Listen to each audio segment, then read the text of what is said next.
بسم الله الرحمن الرحيم. الحمد لله رب العالمين، وصلى الله وسلم على سيدنا رسول الله صلى الله عليه وسلم وعلى آله وصحبه أجمعين.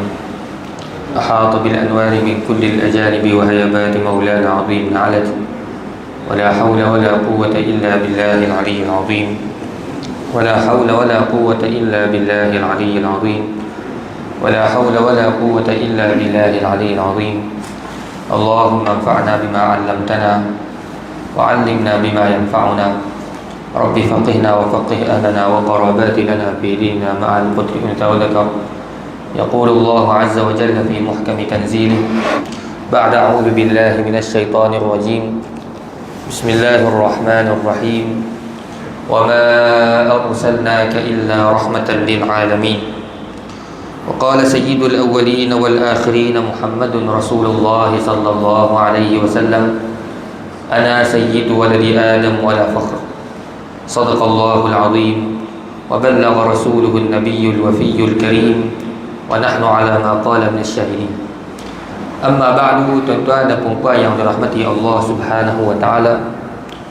Bersyukur kita kepada Allah Subhanahu wa taala dengan limpahan kurnia Allah Subhanahu wa taala dapat kita berhimpun di dalam majlis yang masuk di dalam hadis baginda Nabi sallallahu alaihi wasallam, "Idza marartum bi riyadil jannati farta'u fiha." Qalu wa ma riyadul jannati ya Rasulullah? Qala hilaqudz dzikri. Apabila kamu berjalan dan kamu bertemu dengan taman daripada taman syurga Allah Subhanahu wa taala, maka sabda Nabi sallallahu alaihi wa alihi wa sahbihi wasallam, maka berhentilah seketika. Para sahabat bertanya, "Wa ma riyadul jannati ya Rasulullah?" Apakah itu taman syurga? Lalu baginda Nabi sallallahu alaihi wa ala alihi wa sahbihi wasallam menjawab, iaitulah hilaqudz dzikri, iaitulah bulatan kumpulan jamaah yang menyebut nama Allah, yang menyebut nama baginda Nabi sallallahu alaihi wasallam. Dan kita bersyukur kepada Allah taala. Allah taala panjangkan umur kita supaya sekali lagi dapat kita menyambut secara umumnya bulan kelahiran baginda Nabi sallallahu alaihi wa ala alihi wa sahbihi wasallam. Dan adalah kelahiran Nabi sallallahu alaihi wa ala alihi wa sahbihi wasallam iaitu pada bulan Rabiul Awal, 12 malam 12 daripada bulan Rabiul Awal. Dan para ulama mereka memberikan nama bagi bulan Rabiul Awal dengan nama yang lain. Bulan Rabiul Awal dia ada nama dia. Nama dia iaitu ialah Rabiul Anwar. Rabi' al-awwal, Rabi' yang pertama. Kerana Rabi' ada dua, Rabi'ul awal, Rabi'ul akhir. Maka bagaimanakah ulama nak membezakan di antara Rabi'ul awal dan juga Rabi'ul akhir? Lalu mereka menamakan malam itu, bulan tersebut yang berlaku kelahiran Nabi, maka mereka namakan sebagai Rabi'ul Anwar, iaitu Rabi' yang penuh dengan cahaya. Kerana apa? Kerana lahirnya di dalam bulan ini nurun ala nur, iaitu cahaya yang mengatasi cahaya. Kerana itulah Sayyiduna Imamul Barzanji radhiyallahu ta'ala anhu menyebut dalam awal Barzanji yang kita duk baca kan dalam Barzanji. Selalu kita duk baca Barzanji bulan Maulud, dan saya rasa kat sini masih lagi ada. Saya berjumpa dengan ramai orang-orang yang boleh baca Barzanji. Sini ada kan baca Barzanji? Kan? Barzanji itu dia ada satu sebut, iaitu berkenaan dengan bagaimana baginda Nabi sallallahu alaihi wa ala alihi wa sahbihi wasallam disifatkan dengan cahaya. Depan sekali tu qadimah dia. Yang mula abda'u bismillatil aliyah wa usalli wa usallim 'alal mawsufi bittaqaddumi wal awwaliyah. Wa usalli wa usallim 'alal mawsufi, dan aku selawat dan salam di atas orang yang disifatkan dengan taqaddum, mendahului. Kerana baginda Nabi sallallahu alaihi wasallam cahayanya nurun ala nur, cahayanya mengatasi segala cahaya. Tuan-tuan dan puan yang dirahmati Allah taala, apabila kita membuka kepada sejarah, kita kembali kepada sejarah, Bagaimana kita akan dapati umat baginda Nabi, umat manusia, sebelum daripada kedatangan Nabi SAW, sebelum Nabi datang, maka umat ini seumpama yang disebut oleh sahabat ridwanullahi ta'ala alaihim, ya Rasulullah, inna kunna qauman jahiliyah, kunna na'budul asnam wa naqtulul awlad. Ya Rasulullah, hei Rasulullah, sesungguhnya kami ini ialah kaum yang jahil. Apa maksudnya? Makna umat ini sebelum daripada datangnya Nabi SAW, maka umat ini dinamakan sebagai ummatun jahiliyah, umat yang dibangsakan kepada kejahilan. Bila? Sebelum daripada dibangkitkan Nabi. Inna kunna qauman jahiliyah, kami ialah orang-orang yang jahil. Mana dibangsakan kepada kejahilan, kebodohan. Apa yang mereka lakukan? Sahabat kata, kunna na'budul asnam, kami dulunya ya Rasulullah na'budul asnam, kami menyembah berhala. Tuan-tuan, menyembah berhala, apa makna menyembah berhala?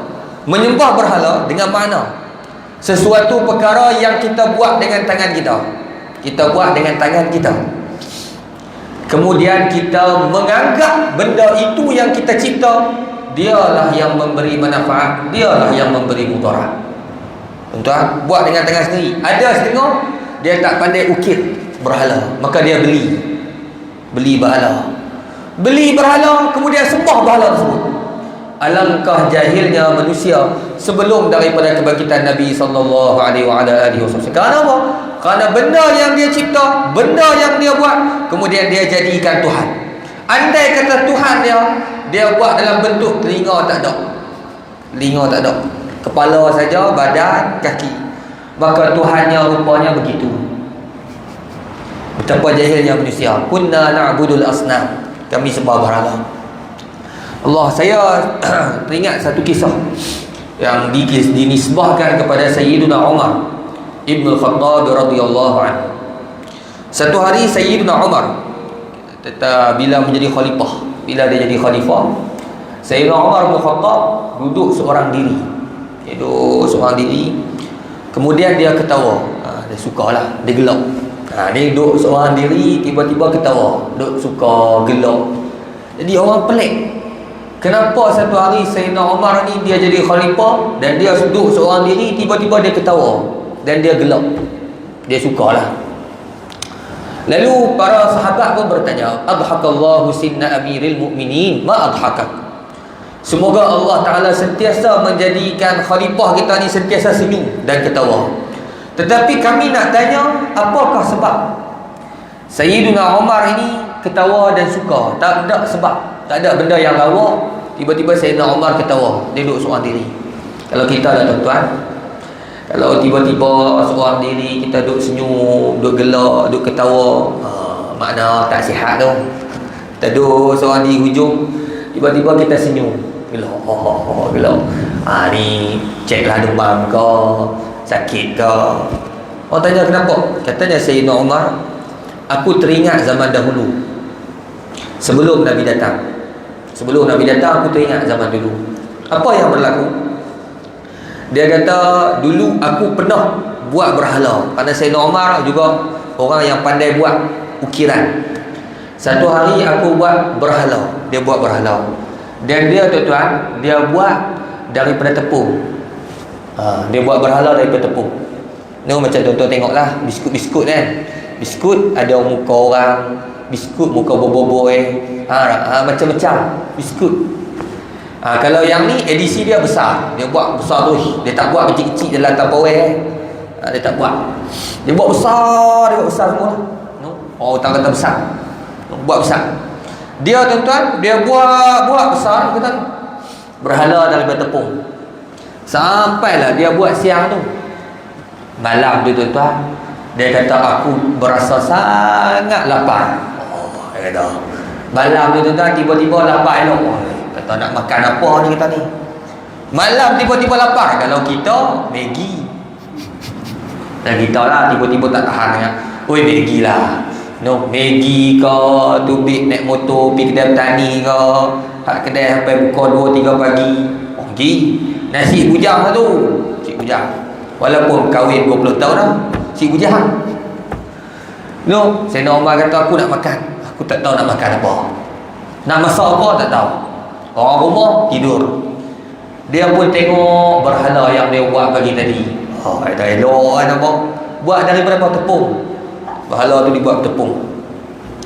Apa sedap kata ni. You know? Oh. Akhirnya dia tak tahan. Maka dia ambil bahagian tangan ke kaki ke, dia ambil sejuzuk. Lalu dia masak buat roti. Dia ambil bahagian bala dia ambil, dia buat kuih ke, dia buat roti ke, letaklah saya boleh makan.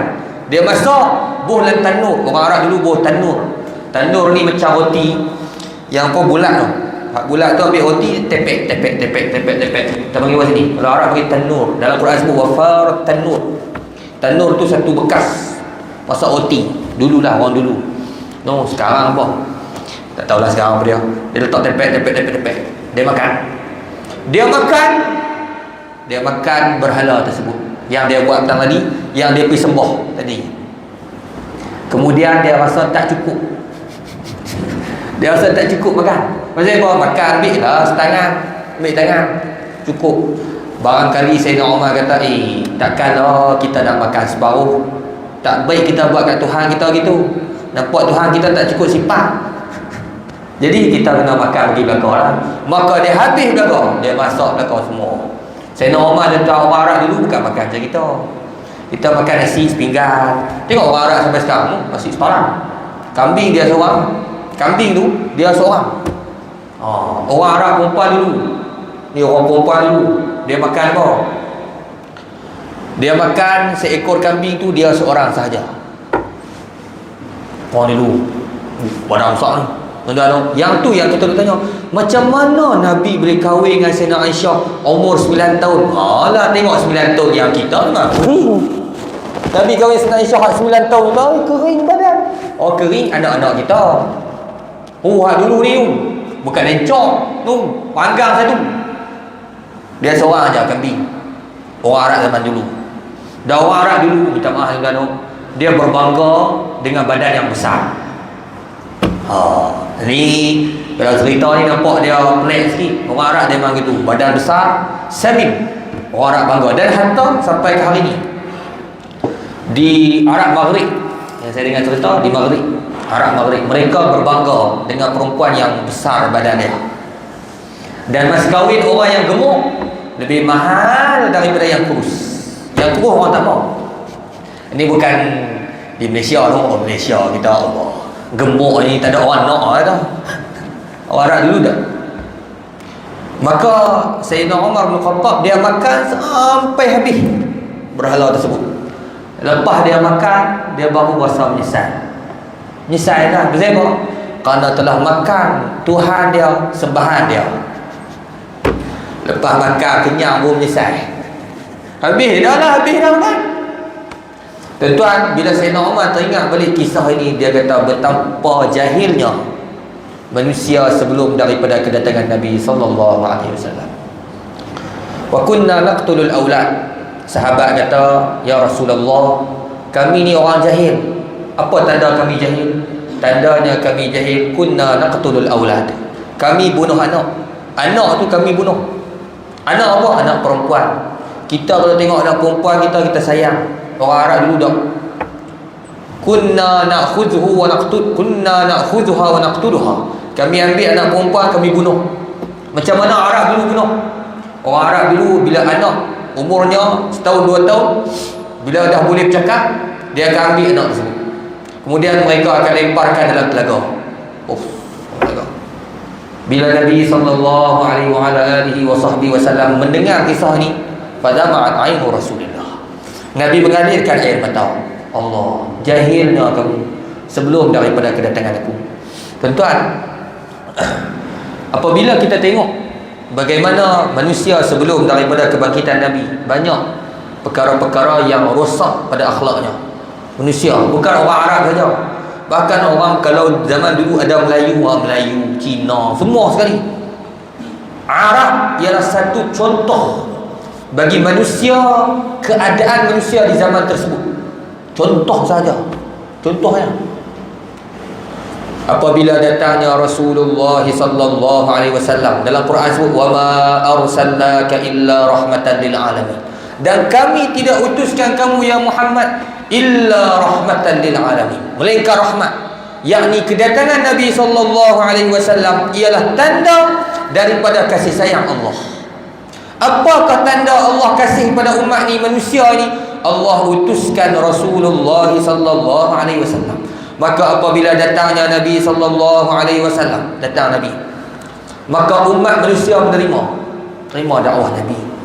Daripada nama yang disebut sebagai jahiliyah, maka bertukar kepada nama yang satu lagi yang Allah Ta'ala sebut sendiri dalam Quran. Allah yang sebut, kuntum khaira ummatin ukhrijat linnas ta'muruna bil ma'ruf wa tanhauna 'anil munkar wa tu'minuna billah. Allah Ta'ala sebut dalam Quran, apabila puak manusia ikut Nabi, puak manusia bukan ikut Nabi, maka Nabi Allah Ta'ala sebut kuntum khaira ummatin, kamulah sebaik-baik umat Allah daripada seburuk-buruk umat. Seburuk-buruk manusia, qaumun jahiliyah, kaum jahiliyah. Apabila mereka mengikut Nabi dan diutusnya Nabi, maka Allah Ta'ala tukar nama tersebut kepada kuntum khaira ummatin, kamulah sebaik-baik umat. Apa makna? Makna kata, kalaulah kita tanya umat Nabi apa yang terbaik, umat Nabi apa? Umat Nabi Nuh kah? Umat Nabi Isa kah? Umat Nabi Musa kah? Jawapannya tidak, bukan. Ummatun, sebaik-baik umat, khairu ummatin, sebaik-baik umat, hiya ummatun Nabi sallallahu alaihi wasallam, ialah umat baginda Nabi sallallahu alaihi wasallam. Kita tuan-tuan ukhrijat linnas, yang dikeluarkan daripada manusia. Allah Ta'ala kata ukhrijat, dikeluarkan. Makna kata Allah Ta'ala himpun semua manusia, roh, di alam roh Allah Ta'ala pilih semua, ya tuan-tuan, daripada awal manusia, iaitu Nabi Adam. Ni awal manusia kali, pertama makhluk pertama. Allah Ta'ala himpunkan di antara yang makhluk yang pertama, yakni Nabi Adam, sampai kepada makhluk manusia yang terakhir, akhir zaman, bila pakat bau angin, Allah Ta'ala hantar angin pakat bau, maka mati habis orang ketika itu. Daripada awal kejadian manusia sampai akhir, Allah Ta'ala himpun. Allah Ta'ala letak di satu tempat, nama dia alamur roh, alam roh. Maka Allah Ta'ala pilih muka kita tuan-tuan untuk jadi umat Nabi. Allah Ta'ala pilih kita ni, muka kita ni, muka saya, muka tuan-tuan, menjadi umat baginda Nabi sallallahu alaihi wasallam. Itulah yang Allah Ta'ala sebut dalam Quran, ukhrijat, dikeluarkan. Apa dia? Yakni dipilih daripada sekalian manusia. Tuan-tuan, kita menjadi sebaik-baik umat bukanlah kerana dirinya kita. Bukan kita ni jadi tuan-tuan umat yang terbaik ni bukan kerana diri kita. Kalau nak tanya ibadat kita tuan-tuan, ibadat kita boleh ke lawan orang-orang dulu, hatta sebelum zaman-zaman Nabi yang terdahulu. Contohnya tuan-tuan, Syam'un al-Ghazi. Syam'un al-Ghazi seorang pahlawan Bani Israel. Tuan-tuan tahu tak ibadat dia apa? Ibadat dia ialah selama 1000 tahun berjihad fisabilillah. Jihad fisabilillah 1000 tahun. Syam'un al-Ghazi, yang mana dia tidak tiap-tiap hari puasa. Tiap-tiap hari 1000 tahun dia puasa. Lepas tu dia ada satu tulang. Tulang tu dia ada karamah, iaitu akan keluar susu bila dia nak buka puasa, minum. Tuan-tuan, saya nak tanya, boleh tak kita nak lawan ibadat tu? Syam'un al-Ghazi 1000 tahun berjihad, puasa tiap-tiap hari. Kita bulan puasa pun bila nak habis bulan puasa ni? Letih kita puasa ni? Tak larat nak puasa. Ada pula banyak kes. Kes apa? Plastik hitam. Ni plastik hitam, plastik hitam. Baca di berita, dia baca di berita, Kelantan plastik hitam. Jeng kita dah. Kelantan pun dah juga plastik hitam. Biasanya bukan Kelantannya, banyak. Negeri lain pun ada plastik hitam. Tahu plastik hitam ni bulan puasa, bungkus makanan, bohlah plastik hitam. Tu nama cerita plastik hitam. Bulan puasa tak puasa, tapi saja dia boh nama Kelantan juga. Ni tuan-tuan, kalau kita tengok ibadat nak lawan dengan ibadatnya orang dulu. tak boleh. Kalau kita. Tetapi sebab apa Allah Ta'ala pilih umat Nabi sebagai sebaik-baik umat? Adakah kerana ibadah dia? Tak. Kerana ilmunya. Ilmu kita yang banyak, tuan-tuan. Jawapan dia pun tidak juga. Kerana kalau kita tengok, kalaulah kita tengok macam mana Allah Ta'ala sifatkan ilmu ahli kitab. Ahli kitab, alladzina ya'rifunahu kama ya'rifuna abna'ahum. Allah Ta'ala sifatkan ahli kitab seumpama mereka kenal Nabi. Ahli kitab, baca kitab. Ahli kitab ni ahbarul Yahud, terdiri daripada golongan ahbarul Yahud, orang-orang Yahudi. Mereka baca kitab, baca. Mereka kenal Nabi akhir zaman seumpama kenal anak mereka. Kita dah tak kenal Nabi. Orang tanya nama Nabi Muhammad bin apa, kita tak tahu Muhammad bin apa. Ada orang tanya kan Muhammad bin apa, ada orang lain kita tak boleh jawab. Tak boleh jawab Muhammad bin apa. Teruk lah Muhammad bin apa tak jawab. Ilmu apa yang kita ada? Muhammad bin Abdullah ibn Abdul Muttalib bin Hashim bin Abdul Manaf bin Qusay bin Kilab bin Murrah bin Ka'ab bin Lu'ay bin Ghalib bin Fihir bin Malik bin Nadr bin Kinana bin Khuzaimah bin Mudrikah bin Ilyas bin Mudar bin Nizar bin Ma'ad bin Adnan. Nasab Nabi sampai kepada Adnan. Maka tuan-tuan, kita menjadi hebat, sebaik-baik umat. Allah Ta'ala pilih bukan kerana ibadat kita, bukan juga kerana ilmu kita. Nak kata ilmu banyak pun tak ada juga. Allah Ta'ala pilih kita sebaik-baik umat kerana Nabi yang diutuskan kepada kita ialah sebaik-baik Nabi lagi pula Rasul, asyraful anbiya wal mursalin, salawatullahi wassalamu alaihi. Iaitu yang kita duk baca dalam ayat, alhamdulillahi rabbil alamin wassalatu wassalamu ala asyrafil anbiya wal mursalin. Allah Ta'ala jadikan ini sebaik-baik umat kerana apa? Kerana Nabi yang diutuskan kepada umat ini ialah sebaik-baik Nabi lagi pula Rasul. Maka tuan-tuan, apabila kita nak kekalkan kita ni sebagai sebaik-baik umat, kita nak kekalkan, macam mana kita nak kekalkan kita adalah sebaik-baik umat?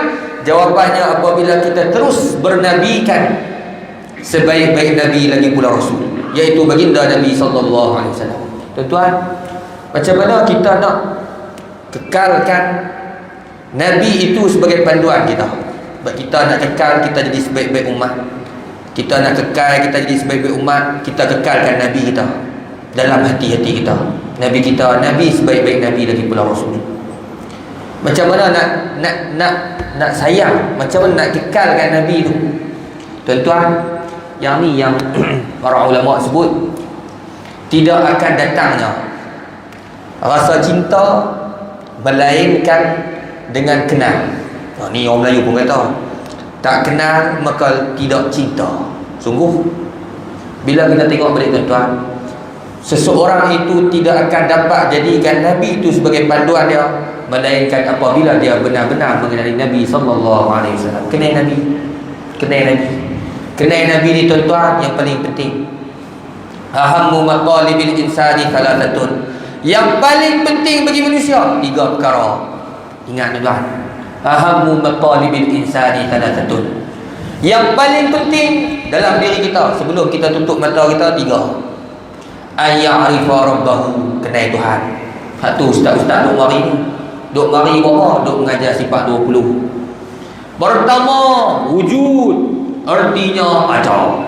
Lawannya tiada. Mustahil tiada. Lepas tu dalilnya alam ini. Duk mengajar tauhid. Duk mengajar sifat 20. Duk mengajar sifat 20 siapa? Kerana yang paling penting, yang pertama, ayya'rifa rabbahu, kenal Tuhan. Pertama. Yang kedua, ayya'rifa nabiyahu. Hak kedua ni. Yang kedua, kenal Nabi. Pasal apa kenal Nabi tuan-tuan? Kerana Nabi yang nak bagi syafaat pada kita di akhir kiamat. Tuan-tuan bayangkan bangun di padang mahsyar, duduk di padang mahsyar. Manusia ketika tu semua duduk dalam satu tempat. Manusia, jin duduk dalam satu tempat. Duduk di mana? Padang mahsyar. Allah Ta'ala bangkit makhluk dalam padang mahsyar. Bila bangkit makhluk dalam padang mahsyar, tuan-tuan bayangkanlah daripada zaman Nabi Adam sampai manusia terakhir, last sekali, more kali Allah Ta'ala himpun padang mahsyar. Kalau kita masuk dalam satu pekan, satu pasar, penuh orang, kita pun tak boleh duduk. Tak tahulah kalau tuan-tuan boleh duduk, saya pun tak boleh, serabut dia dah. Kita pergi tempat yang ramai orang, konsert ke apa ke, duduk jadi macam sardin, tin sardin, tak boleh duduk. Manusia ni tuan-tuan, di akhir zaman, di akhir ni Allah Ta'ala bangkitkan kita daripada mahsyar. Manusia adalah telanjang, hufatan uratan, bogeh, telanjang, uratan, hufatan, berkaki ayam, uratan bermaksud kata telanjang. Mau telanjang ambil apa? Saya nampak tuan-tuan, tuan-tuan pun nampak saya. Lalu tuan-tuan bayangkan 500 tahun tidak ada petunjuk. Tak ada petunjuk. Saya belaga tuan-tuan, tuan-tuan belaga saya. Bong. Duduk jalan. Duduk tolak sana, tolak sini, tolak sana. Berapa tahun? 500 tahun. Dan satu hari di hari kiamat, dalam Quran surah inna yawman 'inda rabbika alfi sanah. Satu hari di akhirat bersamaan dengan 1000 tahun di dunia. Lama dia tu. Satu hari ni yang kita rasa anak kita dah besar dah. Besar dah ni. Ingat kecil lagi ke tak? Besar dah tu. Kecil lagi tu. Macam baru semalam beranak. Macam baru semalam beranak. Dah besar dah. Tuan-tuan, Allah Ta'ala sebut Quran, satu hari di akhirat bersamaan dengan 1000 tahun di dunia. Kalau 500 tahun manusia duduk belaga, duduk bertembung, kawan ni pijak kawan ni tenggelam dalam peluk, kawan ni sesak nafas, kawan ni rasa panas matahari. Berapa tahun? 500 tahun. 500 tuan, satu tahun, satu hari darab lah dengan berapa? Dengan 1000 tahun. Dapatlah 500, darab lah berapa pun tuan. Tuan, semua duk pening belakang. Pasal apa? Sampai ada yang berkata, orang kafir kata, ya Rab, walau ilal jahil. Hei Tuhan, aku nak keluar daripada kesempitan pada mahsyar. Pada mahsyar nak duit tak boleh. Pasal apa? Malaikat keliling. Malaikat duk keliling penuh. Duk di mana? Duk di sebab Allah Ta'ala bila Allah Ta'ala bangkit pada mahsyar, dia cerita dia macam ni. Cerita pada mahsyar, malaikat yang nama dia Israfil, malaikat Israfil, dia ada tiup sangkakala. Tahu tak tiup sangkakala? Sangkakala ni kalau tengok kepada kitab-kitab, contohnya kitab-kitab syarah Jawharut Tauhid, syarah Jawharut Tauhid macam Tuhfatul Murid, Imamul Baijuri, kalau dia sebut sifat sifat alat yang digunakan oleh malaikat Israfil untuk tiup sangkakala, dia hampir kepada macam trompet ataupun macam yang orang dia buat muzik. Tahu tak? Dia kita panggil apa sini? Bukan trompet, kita panggil yang orang duk menyanyi tu, debuh di mulut. Macam serunai. Hampir kepada serunai, tapi bukan serunai lah. Saya duk main pula serunai. Duk main. Malaikat Israfil pun main. Bukan. Dia sama lebih kurang. Hampirlah. Sebab dia kata dalam alat tersebut dia ada sukup. Sukup itu maknanya kata ada lubang. Dia ada lubang. Dan lubang yang dipegang, lubang kecil. Lubang kecil tuan-tuan. Berapa banyak? Iaitu sebilang bilangan makhluk yang Allah cipta. Berapa tuan-tuan? Berapa juta tak tahu. Maksudnya benda tu dia besar. Malaikat tu dah besar dah. Benda tu pun besar juga. Hak tiup tu macam trompet. Berapa banyak dia punya yang kosong-kosong ni? Iaitu sebilangan makhluk yang bernyawa. Maka bila malaikat tu tangkakala yang kedua, tangkakala pertama tu malaikat bagi mati. Hak manusia datang muka bumi. Bila mati semua manusia, makhluk semua mati. Tinggal siapa? Allah Ta'ala hancur ni bumi, tak ada orang dah. Tak ada, habis dah. Mati habis. Malaikat Allah tanya malaikat. Siapa malaikat? Malaikat Izrail. Malaikat Izrail. Wahai Izrail, man baqiya? Wahai malaikat Izrail, siapa yang lagi tinggal? Duk ada lagi siapa dia? Malaikat Izrail pun membilang siapa lagi yang masih belum dicabut nyawa. Kita sebut. Antara yang dia sebut Iblis. Iblis tak mati lagi. Habis manusia mati, Iblis tak mati lagi. Orang tak dicabut Iblis. Maka malaikat Israel pun cabut iblis, nyawa iblis. Tapi masa tu dalam kitab Asyratus Sa'ah, bagaimana dikisahkan macam mana iblis berlari daripada malaikat Israel, takut cabut nyawa, lari naik langit turun bumi, naik langit turun bumi, sampailah malaikat Israel dapat cabut nyawa iblis, iaitu di tempat di antara langit dan bumi, antara langit dan bumi, tengah-tengah cabut nyawa. Pi balik kepada Allah Ta'ala, man baqiya, siapa lagi tinggal? Malaikat Israel sebut ni, Jibril tu ada lagi, apa nama, Mikail ada lagi, aku pun ada lagi. Allah tak kata cabut nyawa, hak mana ada? Cabut nyawa. Malaikat Israel pun cabut nyawa malaikat. Semua yang bernyawa pasti mati. Kullu syai'in halikun illa wajha, ay illa zatah. Semua benda yang bernyawa pasti akan musnah melainkan zatullah subhanahu wa ta'ala, zat Allah Ta'ala. Cabut nyawa, cabut. Allah Ta'ala tanya malaikat Israel, dah cabut belaka, tinggal siapa? Man baqiya, siapa lagi yang tinggal? Semua bukan cabutnya. Kata malaikat Israel, baqitu wa baqiyal hayyul ladzi la yamut. Ya Allah, yang tinggal aku dengan kamu. Dua kan? Maksudnya dua je yang tinggal, aku dan kamu. Allah Ta'ala kata cabut nyawa kamu. Malaikat Israel cabut nyawa tak boleh, sakit. Nak kata sakit ni cabut nyawa. Kalau kita tuan-tuan nak buat kat diri kita tak boleh. Malaikat Israel cabut nyawa tak boleh. Tak boleh. Allah Ta'ala yang cabut nyawa malaikat Israel. Tuan-tuan, apabila Allah Ta'ala hancurkan bumi, maka Allah Ta'ala gulung bumi ni, gulung macam tikar gulung. Hak kita duk tengok cerah elok ni, Allah Ta'ala gulung. Allah Ta'ala buat satu hamparan. Hamparan itu panggil pada masyar.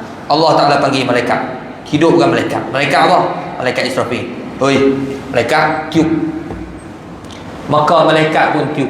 Tuan-tuan, di atas tikar kita ni, tikar yang dikata pada masyar, semua manusia akan hancur. Semua akan hancur, melainkan satu yang tidak akan hancur daripada juzuk manusia.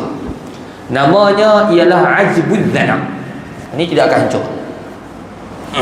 Ajbuz Zanab ni, apa maksud Ajbuz Zanab? Kita ni tuan-tuan, kita tulang manusia kita ni ada satu juzuk faqrah, iaitu sebintik hitam kecil, iaitu dia berada di tulang sulbi belakang. Di juzuk tulang belakang sulbi kita ni setitik daripada tulang itu, iaitu disebut sebagai Ajbuz Zanab. Ajbuz Zanab maksudnya ekor, macam ekor ni di belakang tulang sulbi kita. Dan ini tidak akan hancur walaupun ditiup sangkakala, takkan hancur. Maka manusia apabila ditanam memang hancur manusia. Tengkorak, lepas tengkorak hancur, kepala hancur, badan hancur, habis hancur belakang. Tinggal satu kan, apa dia? Ajbuz Zanab, iaitu di belakang tulang sulbi kita. Hak ni tidak akan hancur. Dalam syarah-syarah Jawharat Tauhid sebut Ajbuz Zanab, tidak akan hancur. Maka apabila malaikat disuruh tiup sangkakala, tiup, maka akan keluar roh dan akan pergi kepada Ajbuz Zanab masing-masing. Kemudian akan dibina balik jasad dia seumpama tumbuhnya pokok. Bila orang kafir tanya, orang kafir zaman Nabi, bolehkah Tuhan ni, dia tanya Nabi, bolehkah Tuhan ni setelah daripada mayat menjadi hancur debu, tiba-tiba nak dicantum semula menjadi manusia? Orang kafir lawan Nabi. Nabi jawab balik, Allah Ta'ala jawab dalam surah Sajdah. Tuan-tuan buka dalam surah Sajdah dah. Surah Sajdah menyebut Tuhan yang mana menjadikan ni daripada tidak ada. Maka lebih-lebih Tuhan mampu untuk Tuhan buat, untuk cantumkan semula. Hak ni cantum yang semula. Roh campur ada mana, Tuhan buat balik semua. Maka Tuhan boleh buat seumpama Tuhan mula, maka sebeginilah Tuhan boleh hidupkan balik.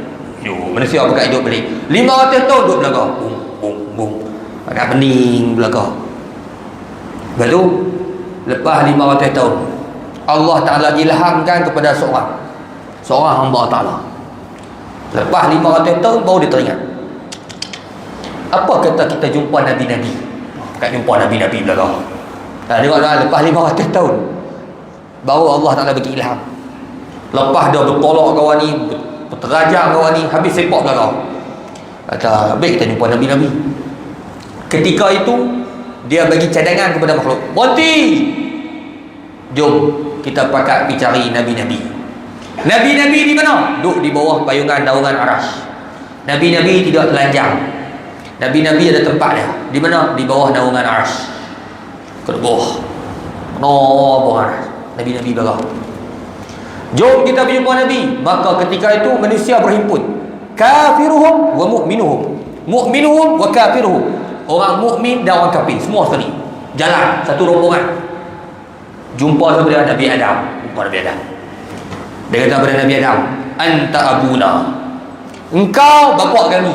Orang kali dia kata anta abuna, kamu adalah bapa kami. Maksudnya kamu adalah ayah kami, jadi kamu kena tanggungjawab tentang kami. Nak minta Nabi Adam bagi syafaat supaya dipisahkan orang mukmin dan kafir. Pisahkan mukmin dan kafir. Kemudian dibalas mengikut amalan masing-masing. Kerana tak sanggup dah, duk bertelagah, bertumbuk, bertolak habis, tak sanggup, tak marah, nak lepas lah ni.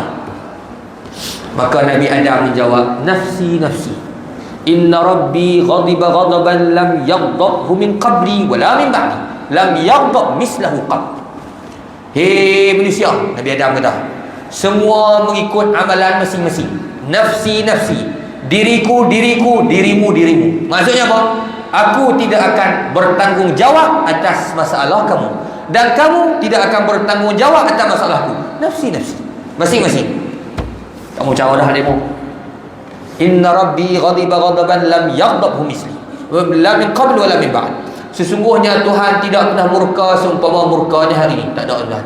Nabi Adam kata tak ada. Hari ini Tuhan murka, tak pernah aku tengok Tuhan murka sebegini. Tak ada.